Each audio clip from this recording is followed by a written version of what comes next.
नमस्कार साथियों, मेरा नाम है अभिनव तुषांशु पांडे और ज्ञानदा आईएएस की पूरी टीम की तरफ से मैं आप सभी का स्वागत करता हूं। आज हम एक नई सीरीज़ चालू करने वाले हैं जो कि है सहज गणित सीरीज़। बहुत सारे ऐसे बच्चे हैं जिनको गणित एक ऐसा सब्जेक्ट लगता है जहां पर ज़्यादातर लोगों को परेशानी है।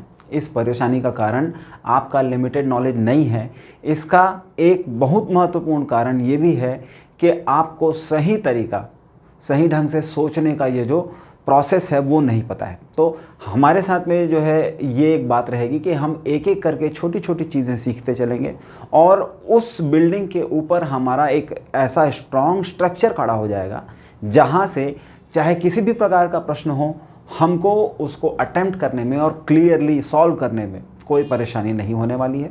तो आज एक छोटी सी अनाउंसमेंट और है जहाँ हम जो है CGPSC का जो है ये कोर्स लेके आए हैं जो बहुत ही नॉमिनल फीस में जो है आप लोगों के लिए अवेलेबल है। 16 अगस्त से ये बैचेस ऑलरेडी चालू हो चुकी हैं और अभी भी अगर आप चाहें सो grab your seat and be ready for the rocking results. तो चलिए आगे बढ़ेंगे और एक एक करके जो है सारी चीज़ें देखेंगे। इसके साथ साथ हम ये भी देख रहे हैं कि SI की एक स्पेशल बैच है जहाँ पर उससे रिलेटेड सारी की सारी इन्फॉर्मेशन आपको अवेलेबल कराई जाएंगी ताकि आप अपनी सीट पक्की कर सकें इसी बार के सिलेक्शन में। चलिए आज का हमारा जो डिस्कशन है वो क्या है और इस डिस्कशन में हमारे स्टेप्स क्या होने वाले हैं।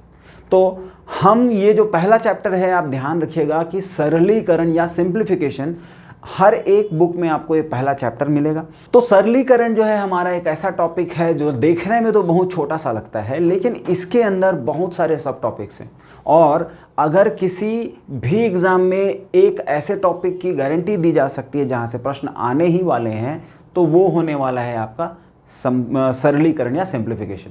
अब इसके सब टॉपिक्स हैं जिनको एक एक करके हम थोड़ा थोड़ा समय लगाएंगे और सीखते जाएंगे। यहाँ पर देखिए वर्गीकरण जो हम आज पढ़ेंगे, इसके साथ में हम पढ़ने वाले हैं इकाई का अंक। प्रश्न कैसे आते हैं, जैसे यहाँ पर आप देख रहे हैं 125 गुणा 9735, इसको गुणा करने से इसकी इकाई में आपको क्या संख्या मिलेगी। या हम ये बोल सकते हैं कि 719 की घात 75 गुणा 613 की घात 83। अब इसकी इकाई जो भी इसका रिजल्ट आएगा उसके इकाई में हमको कौन सी संख्या मिलने वाली है। ये कुछ इस प्रकार के प्रश्न हैं जो आपसे जनरली पूछे जाते हैं, ठीक है। इसके बाद में जो है हमारे पास में शेषफल प्रमेय है। अब यहाँ पर एक लंबी चौड़ी संख्या दे दी जाएगी, नीचे भी कोई ऐसा डिनोमिनेटर यानी कि हर मिलेगा जहाँ पर आपको उसका जो है शेषफल क्या बचेगा, उसका रिमाइंडर क्या आने वाला है ये जानना है। फिर हम 2-3 संख्याएं हैं जिनको बढ़ते और घटते क्रम में जो है देखने वाले हैं। अब इसमें जो है क्या एग्जाम्पल है, भाई मैंने आपको जो है यहाँ नंबर दे दिया 1/7, 5/9, 6/11 और 3/23। अब इन सारी संख्याओं में आपको सबसे बड़ी संख्या कौन सी है, सबसे छोटी संख्या कौन सी है, इनको असेंडिंग या फिर डिसेंडिंग ऑर्डर में अरेंज करो। ये सारी चीज़ें आपसे पूछी जा सकती हैं। तो हम इसके बाद में ये देखने वाले हैं। फिर आगे है कि जो है प्रोग्रेशन क्या होता है। हम लोगों ने बहुत सारी सीरीज़ देखी हैं, जनरली रीजनिंग में इस तरीके के प्रश्न पूछे जाते हैं, लेकिन उसके साथ साथ जो है आपको यहाँ पर एप्टीट्यूड में भी किस प्रकार से प्रश्न है। भाई देखिए 2 के बाद 4 आया, फिर 6 आया, फिर 8 आया, फिर 10 आया। ये एक अच्छी सी सीरीज़ हो गई जिसमें हर जगह 2 का गैप है। जब इस प्रकार की सीरीज़ हम देखते हैं तो ये कहलाता है प्रोग्रेशन। और प्रोग्रेशन में क्या होता है कि जो संख्याएं हैं उनके बीच का गैप क्या है। हमको nth नंबर पूछेगा या हमसे ये पूछा जाएगा कि आगे इसमें जो है सीरीज़ में जो है आगे क्या होने वाला है। तो ये सारी चीज़ें हम देखेंगे कहाँ, अरिथमेटिकल प्रोग्रेशन में। इसी तरीके से यदि मैं आपको ये दे दूँ कि भाई 1 है, उसके बाद में 4 है, फिर 9 है, फिर 16 है, यहाँ हम क्या देख रहे हैं, हम यहाँ देख रहे हैं कि इनमें जो है जितनी भी नंबर्स आ रहे हैं उनका स्क्वायर उसके फॉर्म में जो है चीज़ें आगे बढ़ रही हैं। अब ये सारी चीज़ें हम जब जो है ये टॉपिक देखेंगे तो ये इस प्रकार के प्रश्नों को हल करने का तरीका देखेंगे। ये हो गया हमारा प्रोग्रेशन। फिर हो गया बार। हम बहुत सारे ऐसे नंबर्स देखते हैं जहाँ पर हमको क्या नज़र आता है कि जैसे 13.3333 या फिर हम लोगों ने देखा 19.1919119। अब ये जो रिपीटेड डेसिमल नंबर्स होते हैं इनको एक दूसरे फॉर्म में भी हम रिप्रेजेंट कर सकते हैं, वो होता है बार, जहाँ पर हम क्या करते हैं, जैसे 9/11, ठीक है। तो इन जो है प्रॉब्लम्स को कैसे सॉल्व करना है, ये हमारा अगला टॉपिक होने वाला है। और इसके बाद में संख्या पद्धति, नंबर सिस्टम है। यहाँ पर भी बहुत सारी ऐसी चीज़ें हैं जिनको हम क्या करते हैं भाई, कि दो नंबर्स हैं, उनको ऐड करने से उनका अगर ऑर्डर एक्सचेंज कर देंगे तो उससे कोई प्रॉब्लम होगी या नहीं होगी। अच्छा, इन प्रॉपर्टीज़ को यूज़ करके कैसे हम बड़े क्वेश्चंस को आसानी से हल कर सकते हैं, तो ये सारी चीज़ें हम यहाँ सीखेंगे। शून्यों की संख्या, ये जो प्रश्नों का जो स्टाइल है वो कुछ इस प्रकार का है कि आपसे ये पूछा जाता है भाई कि अगर मैं 15,973 में 16⁻23 का गुणा कर दूं तो इसके लास्ट वाले, मतलब ये जो भी हमारा आंसर आएगा उसमें लास्ट में कितने जीरोस हमको देखने के लिए मिल रहे हैं। इस प्रकार के प्रश्न हैं। हम जो है 2-3 स्लाइड्स में या 20-30 क्वेश्चंस देख के इन चीज़ों को भी बहुत अच्छी तरीके से समझने वाले हैं। तो ये हो गए हमारे कुछ टाइप्स। इसके बाद में हमारे पास में गुणज है, कोई भी एक संख्या है उसके फैक्टर्स, और उन फैक्टर्स का हमारे प्रॉब्लम सॉल्विंग में यूज़ करना। आगे आ गया विभाजकता के नियम, और विभाजकता के नियम से आप बहुत अच्छे तरीके से वाकिफ़ होंगे। जनरली हमको ये प्रॉब्लम होती है जब हम एक बड़ा सा नंबर देखते हैं और फिर सोचते हैं कि डिनोमिनेटर में हमको जो मिला हुआ है उससे ये नंबर सॉल्व होगा कि नहीं होगा।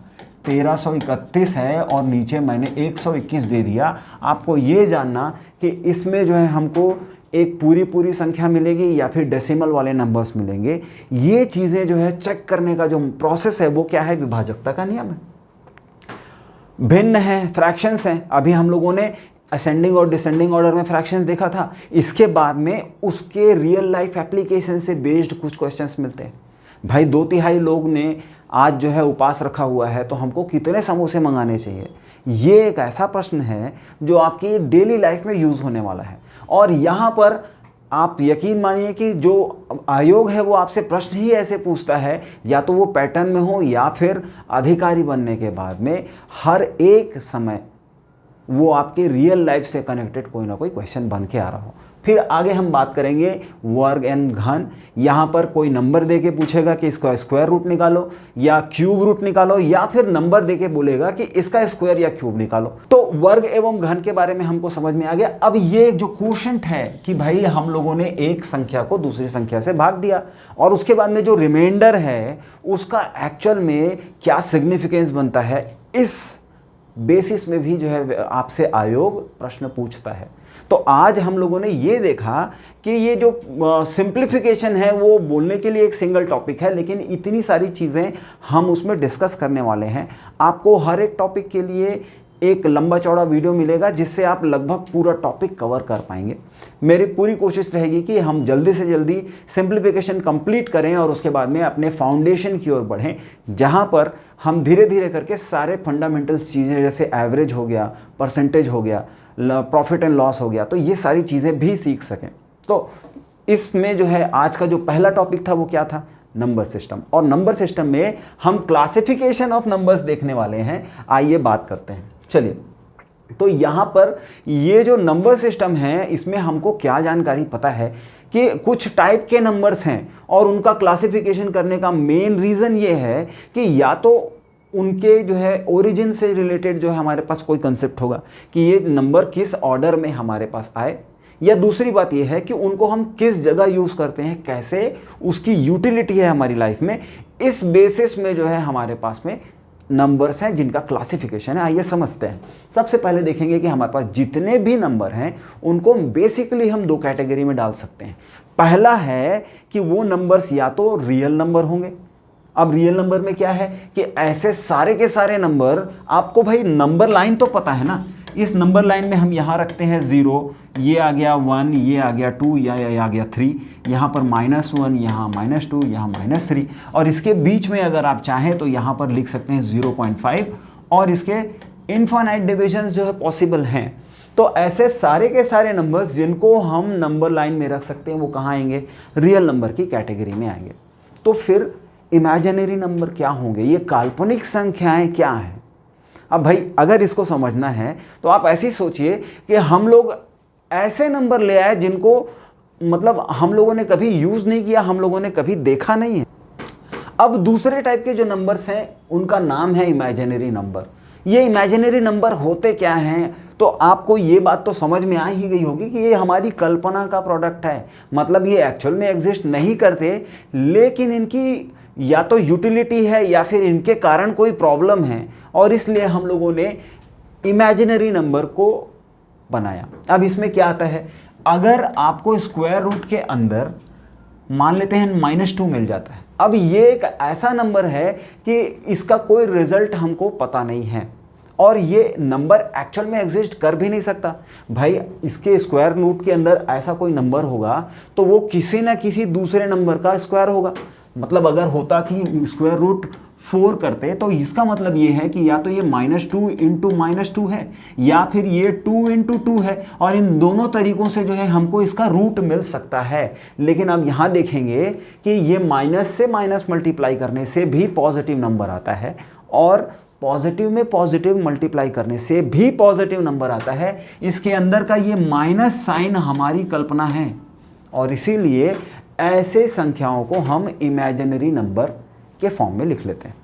अब आप कहेंगे कि भाई ये तीसरी कैटेगरी क्यों बनाए हो जब 2 ही कैटेगरीज लिखना था। तो अब इसका आंसर ये है भाई कि अगर आप रियल नंबर और इमेजिनरी नंबर दोनों मिक्स करके कहीं यूज कर रहे हो तो क्या करोगे, ना तो आप उसको पूरी तरीके से रियल बोल सकते, ना पूरी तरीके से इमेजिनरी बोल सकते। तो हम लोगों ने फिर कॉम्प्लेक्स नंबर का नाम दे दिया। भाई ये ऐसे नंबर्स हैं जो दोनों को मिक्स करके बनते हैं। अगर मैंने आपको कहा 2 प्लस √-2, ये एक कॉम्प्लेक्स नंबर है। वैसे मैं आपको बता दूं कि ये जो -1 √-1 होता है, ये इसको हम जो है नॉर्मल लैंग्वेज में, मैथमेटिकल लैंग्वेज में आई बोलते हैं, आयोटा। ठीक है, तो अब 2 प्लस i 6 - i, इस तरीके के जो नंबर्स आपको नजर आएंगे जहां आप रियल और इमेजिनरी दोनों नंबर चूज कर रहे हैं, वो क्या हो जाएगा, हमारा कॉम्प्लेक्स नंबर हो जाएगा। तो ये क्लासिफिकेशन आपको ब्रॉड समझ में आया। अब यहां पर से हम इमेजिनरी और कॉम्प्लेक्स नंबर को थोड़ी देर के लिए किनारे कर देते हैं और अब हम सिर्फ बात करेंगे रियल नंबर्स की। आप फिर से डेफिनेशन याद कीजिए कि ऐसे सारे के सारे नंबर्स जिनको मैं नंबर लाइन में कहीं ना कहीं दिखा सकता हूं वो रियल नंबर्स हैं। अब ये रियल नंबर का क्लासिफिकेशन कैसा होगा, तो भाई इस रियल नंबर में जो है हमारे पास में रैशनल नंबर्स हैं और इरैशनल नंबर्स हैं। अब ये रैशनल इरैशनल, इसका बहुत बड़ा लफड़ा है, लोगों को समझ में नहीं आता है कि आखिर कैसे समझ लगाएं कि कौन सा रैशनल कौन सा इरैशनल। इसकी सिंपल सी डेफिनेशन जो बुक में दी गई है कि इसको भैया मैं P/Q के फॉर्म में लिख सकता हूं, लेकिन ये वाला जो है मैं P/Q के फॉर्म में नहीं लिख सकता, लेकिन डेफिनेशन पूरी तरीके से करेक्ट नहीं है। तो फिर क्या किया जाए, तो इसलिए जो है हम ये बोल सकते हैं कि एक लास्ट एक्सटेंट हो कि भाई दशमलव के बाद में, पॉइंट के बाद में 10 नंबर लेंगे, 20 नंबर लेंगे, 50 लेंगे या 100 लेंगे, लेकिन ऐसे नंबर जिनकी एग्जैक्ट वैल्यू पता है वो रैशनल नंबर है, और जिनकी एग्जैक्ट वैल्यू पता नहीं है, जो खत्म ही नहीं हो रहा है, तो उसको क्या बोलोगे, इरैशनल नंबर्स। ठीक है, जैसे कि अभी आप लोगों ने कुछ दिनों पहले सुना होगा कि भाई एक इंडियन है जिसने पाई की वैल्यू, पाई मतलब ये पाई की वैल्यू हम लोग क्या बोलते हैं 3.14, और इसके बाद में उसने पाई के 1 पॉइंट के बाद में 1 लाख नंबर याद किए।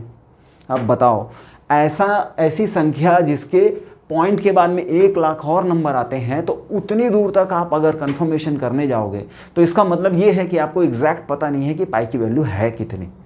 हम लोग डेली यूजेस में जो है क्या बोल देते हैं कि पाई की वैल्यू है 22/7, लेकिन ये बात सही नहीं है। 22/7 जो है वो हमारे कन्वीनियंस के लिए हम लोगों ने बनाया है, लेकिन पाई की एक्चुअल वैल्यू हमको 1 लाख डिजिट तक पता नहीं है आगे, और इसीलिए ऐसे सारे नंबर जिनकी कंफर्म्ड वैल्यू हमको नहीं पता है इरैशनल कैटेगरी में लाएंगे। लेकिन जिनकी कंफर्म वैल्यू पता है उसको तो भाई P/Q के फॉर्म में लिख सकते हो ना। अगर आपको मैं बोलता हूँ 0.99, तो आप बोलोगे इसको 99/100 लिख के मैं आसानी से समझ सकता हूँ। तो P/Q के फॉर्म में जैसे भी नंबर्स आप डाले, उन सारे के सारे नंबर्स को हम क्या बोलेंगे, रैशनल नंबर बोलेंगे। ठीक है, और यहाँ पर जनरली आपको एग्जाम्पल क्या मिलता है, √2, √3, √5। ये सारे ऐसे नंबर्स हैं जिनके जो है आप भाई अगर जो है पॉइंट के बाद में जो है बढ़ते जाएंगे तो वो भी बढ़ता जाएगा, लेकिन आपको कंफर्म वैल्यू नहीं मिल रही है। अब ये जो रैशनल नंबर्स हैं इनकी भी कैटेगरी है, और इस कैटेगरी में क्या क्या हम डाल सकते हैं। पहला है इंटीजर्स, दूसरा है फ्रैक्शंस और तीसरा है डेसिमल्स। इंटीजर्स मतलब पूर्णांक, और पूर्णांक का मतलब ये होता है कि भैया दशमलव या ये पॉइंट हमको नजर नहीं आना चाहिए, या तो 1 होगा या 2 होगा, बीच में टुकड़े नहीं होंगे। तो ऐसी स्थिति में ऐसे सारे नंबर्स जो है एक पूरे पीस में हैं, या तो 1 है या 2 है, 2.5 नहीं है, तो उन सारे नंबर्स को हम बोलेंगे इंटीजर्स। आप एग्जाम्पल लिख सकते हो, -500 बोलो तब भी वो इंटीजर है, प्लस जो है 499 बोलो तब भी इंटीजर है, लेकिन जहां आप दशमलव लगाए वो दूसरी कैटेगरी में आ जाएगा, वो हो जाएगा डेसिमल। और इसी तरीके से ये जो डेसिमल वाले नंबर हैं इनको हम कहीं ना कहीं फ्रैक्शन के फॉर्म में भी लिख सकते हैं। तो आइए फिर दोबारा बात कर लेते हैं कि ये इंटीजर्स क्या है, फ्रैक्शंस क्या हैं और डेसिमल्स क्या हैं। यहाँ पर देखिए इंटीजर्स को भी हम 3 कैटेगरी में डाल रहे हैं, और ये 3 कैटेगरीज क्या क्या हैं। पहली कैटेगरी है कि वो सारे के सारे जो नंबर लाइन में 0 के लेफ्ट हैंड साइड में आ रहे हैं, मतलब -1, -2, -3 और ये इन्फिनिटी तक जा सकता है। ये सारे के सारे 0 के बाद मतलब -1 से शुरू होके उधर के सारे नंबर्स हम लोगों ने इनको नेगेटिव इंटीजर्स की कैटेगरी में डाल दिया है। ठीक है, हम लोगों ने 0 को सेपरेट रखा है, यही तो हमारा रेफरेंस पॉइंट है, यहीं से तो हम नापते हैं, इसलिए इसको किसी भी फैमिली में नहीं डाला, हम लोगों ने 0 को बीच में रखा, ये हो गया 0। और इसके बाद में जो है जितने भी जो है हमारे राइट हैंड साइड के नंबर्स हैं, जो भी जो है पॉजिटिव इंटीजर्स हैं, जो 1, 2, 3, 4 एंड इन्फिनाइट, ये सारे के सारे इंटीजर जो है वो कहाँ हो जाएंगे, हमारे पॉजिटिव इंटीजर्स बन जाएंगे। तो ये दोनों चीजें हम समझ लिए। अब देखिए कि यहां पर हमको एक और कंसेप्ट नजर आ रहा है, और यह है होल नंबर और नेचुरल नंबर। तो सबसे पहले नेचुरल नंबर समझेंगे, फिर होल तो समझ में आ ही जाएगा। जब इंसान ने सोचना, समझना और अपने आसपास की चीजों को काउंट करना शुरू किया, तो पहला टूल क्या रहा होगा? फिंगर्स। आप 1 काउंट कर सकते हो, आप 2 काउंट कर सकते हो, आप 3 काउंट कर सकते हो। ये सारी की सारी चीज़ें जो हम जो है अपने आसपास के चीज़ों के रेफरेंस में काउंट कर पाते हैं, वो आ गए सबके सब जो है कहाँ आ गए? नेचुरल नंबर में। लेकिन यहाँ पर जब तक आर्यभट्ट ने, या बोलो कि जब तक इंडिया ने नहीं बताया, तब तक लोगों को 0 नहीं पता था भाई। आपको जो है रोमन नंबर्स आप देखिए तो वहाँ पर आपको 0 दिखता है क्या? नहीं। 9 के बाद में 10 के लिए हम x यूज़ कर लेते हैं। भाई ये है हमारा 9 और ये है हमारा 10, मतलब 0 यहाँ पर नहीं है। तो वो सारे के सारे नंबर्स जो इंटीजर तो हैं लेकिन पॉजिटिव इंटीजर्स हैं, उसमें 0 शामिल नहीं है, हम उसको नेचुरल नंबर्स की कैटेगरी में रख लेंगे। ठीक है, अब जब हमको नॉलेज हो गया, जब हम लोगों ने समझ विकसित कर ली, तो हमको 0 के बारे में भी पता चला, और ये 0 को भी मिला दिया जाए सारे के सारे नेचुरल नंबर में, तब हमारी संख्या पद्धति हो जाती है पूर्ण। तो हम लोगों ने पूर्ण संख्याएं इसलिए उसका नाम दिया। तो भारत का कंट्रीब्यूशन है नेचुरल से पूर्ण तक पहुंचाने के लिए। हम कहते हैं कि आर्यभट्ट ने 0 बताया, तो बिल्कुल यहाँ पर जो है एक बार उनके लिए नमन हो जाए, और उसके बाद में चलिए आगे भी बढ़ेंगे ना भाई। ठीक है, तो अब यहाँ तक की सारी चीज़ें हम लोगों को समझ में आ गई। अब ये जो हमारे पास में नेचुरल नंबर्स हैं, इनके भी कुछ क्लासिफिकेशन हैं, इनको भी समझने के लिए हमारे पास में कुछ कैटेगरीज हैं। पहला क्या है? Prime numbers. ऐसे सारे के सारे नंबर्स जो या तो अपने पहाड़े में आते हैं या एक के। मतलब ये है कि अगर हम ध्यान से सोचें तो ये जो प्राइम नंबर्स हैं, या जो है हम क्या बोलेंगे कि ये जो प्राइम नंबर्स, ओके, या फिर इसको अभाज्य संख्याएं कहते हैं हम हिंदी में। तो ये संख्याएं कैसी हैं भाई? जिसके एग्जैक्टली 2 फैक्टर्स हों। अब फैक्टर्स को हिंदी में क्या कहते हैं? फैक्टर्स को हिंदी में कहते हैं गुणनखंड। तो ऐसी संख्याएं जिसके एग्जैक्टली 2 गुणनखंड हो। कितने? तो भाई जैसे मैंने बोला 19, या तो ये अपने पहाड़े में आएगा, मतलब 19 एकम 19, या फिर 1 19m 19। इस तरीके से इसके एग्जैक्टली कितने फैक्टर्स हैं? 2 फैक्टर्स हैं। तो ऐसी संख्याएं जिनके केवल 2 फैक्टर्स हों, 2 ही गुणनखंड हों, उनको हम अभाज्य संख्याएं कहेंगे। अब यहाँ पर बात करेंगे भाई दो दो जो है अभाज्य संख्या है, या तो खुद से विभाजित हो गया 1 से। फिर 3 की बात करो, अभाज्य संख्या है। फिर 4 की बात नहीं कर सकते क्योंकि 4 जो है 2 गुणा 2 भी लिख सकते हैं और 4 एकम 4 भी लिख सकते हैं। तो यहां देखेंगे कि जो 4 है इसके जो है 3 फैक्टर हो गए, पहला है 1, दूसरा हो गया 2 और तीसरा 4 खुद। तो ऐसी संख्याएं जिसके या तो 3 या उससे अधिक फैक्टर्स हो या गुणनखंड हो, उनको हम भाज्य संख्याएं बोल देंगे। जो अभाज्य नहीं है वो भाज्य है, ऐसा नहीं है ना भाई। अब यहां बात करेंगे हम 1 की, और ये एक ऐसी संख्या है जिसका एक ही फैक्टर है जो सिर्फ 1 के पहाड़े में आ सकता है। तो ये इस कैटेगरी को भी सेटिस्फाई नहीं करता जहां पर एग्जैक्टली 2 फैक्टर्स होने चाहिए, और ये इस कैटेगरी को भी सेटिस्फाई नहीं कर सकता जहां 3 या उससे ज्यादा फैक्टर्स होने चाहिए। तो 1 जो है वो ना तो भाज्य संख्या हुई और ना ही वो अभाज्य संख्या हुई, उसके लिए अलग कैटेगरी है। समझ में आई बात? तो अब हम लोगों ने अभाज्य संख्या सीखते सीखते भाज्य संख्या के बारे में भी पता लगा ही लिया। तो हमारे पास में प्राइम नंबर हो गए, अभाज्य संख्याएं हो गई, और कंपोजिट नंबर्स जो है वो भाज्य संख्याएं होती हैं जिनके 3 या उससे ज्यादा फैक्टर्स होंगे। अब अगली कैटेगरी क्या है? इवन नंबर, जो 2 के पहाड़े में आता है वो इवन है। 2, 4, 6, 8, 10, 12 ये सारी संख्याएं जो 2 से पूर्णतः विभाजित हो सकती हैं, इनको हम इवन नंबर्स की कैटेगरी में रखने वाले हैं। और लास्ट में हमारे पास एक कैटेगरी है ऑड नंबर्स। इसको हम कैसे लिखते हैं भाई? ये वाला हम रिप्रेजेंट करते हैं 2n के फॉर्म में। 2 के पहाड़े में आना चाहिए तो 2n के फॉर्म में n का कोई भी वैल्यू ले लो, आपको इवन नंबर्स मिल जाएंगे। लेकिन यहां हम इसको रिप्रेजेंट करते हैं किस फॉर्म में? इसको हम रिप्रेजेंट करते हैं 2n+1 के फॉर्म में। n का वैल्यू 1 लो तो हमको मिल गया 3।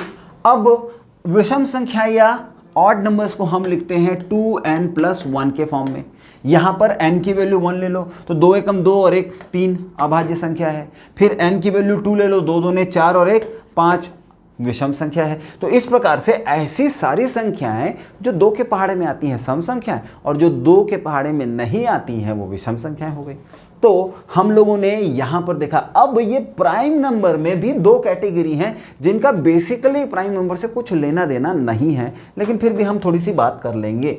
अब को प्राइम नंबर मतलब क्या होता है? को प्राइम नंबर ये होता है हिंदी में सह अभाज्य संख्याएं। अब इनका क्या मतलब है? ऐसी 2 संख्याएं जिनका HCF महत्तम समापवर्त 1 हो। मतलब मैंने आपको बोला 17 और 19, इन दोनों संख्याओं के बारे में सोचिए आप। तो ये जो 17 है और ये 19 है, ये केवल 1 से विभाजित हो सकती हैं। इसके अलावा दोनों को एक साथ दूसरी किसी संख्या से विभाजित नहीं किया जा सकता। तो ऐसी 2 संख्याएं, अब ये यहां पर जो है बड़े इत्तेफाक की बात है कि दोनों की दोनों संख्याएं 17 और 19 ये वास्तव में खुद भी अभाज्य संख्याएं या प्राइम नंबर हैं। लेकिन अगर मैं 8 और 9 बोलूं तो अब आप सोचिए कि इन दोनों संख्याओं में से 8 जो है वो 2 के पहाड़े में आता है, 9 जो है वो किसके पहाड़े में आता है? 3 के पहाड़े में आता है। लेकिन क्या कोई ऐसा नंबर है जिससे 8 और 9 दोनों को एक साथ डिवाइड करें और दशमलव ना मिले? तो एक इकलौती ऐसी संख्या है जो 8 को और 9 को दोनों को विभाजित कर सकती है। ऐसी 2 संख्याएं जिनका HCF क्या है? 1 है, उन नंबर्स को हम को प्राइम नंबर्स कहते हैं। ठीक है। और इसके बाद में जो है हमारे पास में एक छोटी सी और बात है, और ये है ये ट्विन प्राइम नंबर क्या होते हैं। ट्विन प्राइम नंबर का मतलब ये है कि भैया हमारे पास में जो है 2 ऐसे नंबर होने चाहिए जो है मतलब ये दोनों प्राइम नंबर हो और इनके बीच में सिर्फ 1 का गैप हो। 11 और 13 ये दोनों के दोनों प्राइम नंबर हैं और इनके बीच में कितने का गैप है भाई? 1 का गैप है ना। 11 में 12 और 13, तो इनके बीच में इसी तरीके से जो है अगर हम यहाँ बोले 17 और 19, इनके बीच में भी सिर्फ 1 का गैप है। तो ऐसे 2 प्राइम नंबर जिनके बीच में सिर्फ 1 का गैप हो उसको ट्विन प्राइम नंबर कहते हैं। मुझे नहीं लगता कि जो है इस ट्विन प्राइम नंबर वाले कंसेप्ट को आप कहीं अप्लाई करने वाले हैं, तो उसकी चिंता छोड़ देते हैं। सह अभाज्य संख्याएं मतलब को प्राइम नंबर्स, ये हमारे लिए इंपॉर्टेंट था, तो इसके बारे में हम सोचते रहेंगे। ठीक है, अब जो है हम लोगों ने यहाँ तक की सारी बातें कर ली, लेकिन यहाँ पर जो है हम और एक बात करेंगे और वो है फ्रैक्शंस और डेसिमल्स। तो फ्रैक्शंस क्या होते हैं? ऐसे सारे नंबर जिनको मैं p/q के फॉर्म में लिख सकता हूं उनको हम फ्रैक्शन कहेंगे। और यहां पर एक कंडीशन है, ये q क्या नहीं होना चाहिए? ज़ीरो नहीं होना चाहिए। अगर हो जाए तो क्या होगा? तो अगर ये ज़ीरो हो जाता है मतलब डिनोमिनेटर यानी कि हर, भाई इसको क्या कहते हैं? इसको हिंदी में बोलते हैं अंश, ठीक है, और इसको जो है बोलते हैं हर। इसको दूसरे तरीके से सोचा जाए तो ये होता है न्यूमरेटर और ये होता है डिनोमिनेटर। तो ऐसी सारी संख्याएं, ऐसे सारे नंबर्स जिनको न्यूमरेटर बाय डिनोमिनेटर मतलब कि अंश बटा हर के फॉर्म में लिख सकते हैं, वो फ्रैक्शंस कहलाते हैं। और इन फ्रैक्शंस में जो डिनोमिनेटर होता है, जो हर होता है, वो शून्य नहीं होना चाहिए। इसकी कैटेगरी मतलब इसमें भी अगर हम देखें तो जो है बहुत सारे हमको जो है अलग अलग टाइप्स मिलेंगे, लेकिन इतनी डिटेल में पढ़ने की बजाय जब हम इसी का चैप्टर चालू करेंगे तब उसको ज़्यादा अच्छे से समझना हमारे लिए हितकर होगा। इसके बाद में जो है दूसरा जो कैटेगरी है वो है डेसिमल नंबर्स। ठीक है, अब अगर जो है आप यहाँ Q में या तो 10 या तो 100 या तो 1000 कुछ इस प्रकार से नंबर जब लेना चालू करेंगे, मतलब वहाँ पर हम 2/3 भी लिख सकते हैं, भाई लिख सकते हैं ना 2/3, लेकिन यहाँ पर क्या है कि 3 जो है अगर हम जो है डिनोमिनेटर में लेते हैं, 2/3 में यहाँ पर 3 लेते हैं, तो ये एक ऐसा नंबर है जिसको समझना हमारे लिए थोड़ी सी टेढ़ी खीर है। इसको इजी बनाने के लिए हम लोगों ने क्या किया, हम लोगों ने अपने फ्रैक्शंस को कुछ इस तरीके से लेना चालू किया कि जो डिनोमिनेटर में या तो 10 आए या 100 आए या 1000 आए, मतलब एक के बाद में बहुत सारे शून्य, कुछ इस तरीके से जब 10 के फॉर्म में जो है हम लोगों ने लिखना चालू किया तो वो हो गया डेसिमल यानी कि दशमलव। अब यहाँ पर भी जो है इसकी कैटेगरीज क्या क्या हैं? तो पहला है कि पहली कैटेगरी ये है कि जहाँ पर जो है वो संतृप्त हो, सेटिस्फाइड हो, और वो सेटिस्फाइड हो मतलब जो है हम लोगों ने 0.99 लिखा, तो ये जो है इसकी एग्जैक्ट वैल्यू हमको पता है। तो ऐसे नंबर्स जैसे 6.47, अब ये जो है एग्जैक्ट नंबर है इसलिए ये सेटिस्फाइड है, तो ये पहली कैटेगरी हो गई। इसके बाद में दूसरी कैटेगरी क्या होती है, जहाँ पर 6.232323 और ये कहाँ तक जाएगा? इन्फिनिट तक। मतलब इसकी एग्जैक्ट वैल्यू नहीं मिल रही है, लेकिन अगर मैं इसको बार के फॉर्म में लिखूं तो मुझे एग्जैक्ट वैल्यू पता चल जाएगी। तो इस तरीके से जो है जब हमको इन्फिनिट तक जाने वाले जो है सीरीज मिलती है तब जो, और यहाँ पर तीसरी कैटेगरी जो मैंने बताया जिसका कोई ईमान धर्म नहीं है, 3.14 3.14192734945579। अब ये जो है कहाँ तक जाएगा? 1 लाख तक की संख्या है, तो खुद इंडियन लड़कों ने याद की हुई है। मतलब ऐसे जो असंतृप्त हों, जो इन्फिनिट तक जाएं और जिनकी एग्जैक्ट वैल्यू नहीं पता चले, इनको जो है हम उठाकर कहाँ डाल देंगे? इर्रेशनल नंबर मतलब अपरिमेय संख्याओं की कैटेगरी में ले जाकर डाल देंगे। तो इस तरीके से आज हम लोगों ने जो संख्याओं का जो है वर्गीकरण किया, हम लोगों ने बहुत सारी ऐसी चीज़ें सीखी जो हमारे काम की थी, और इस तरीके से जो है हमारा आज का ये सेशन होता है कंप्लीट। अगली जो है कक्षा होगी वहाँ पर हम फिर एक नए टॉपिक के साथ मिलेंगे। तो मिलते हैं अगले वीडियो में, और तब तक के लिए धन्यवाद।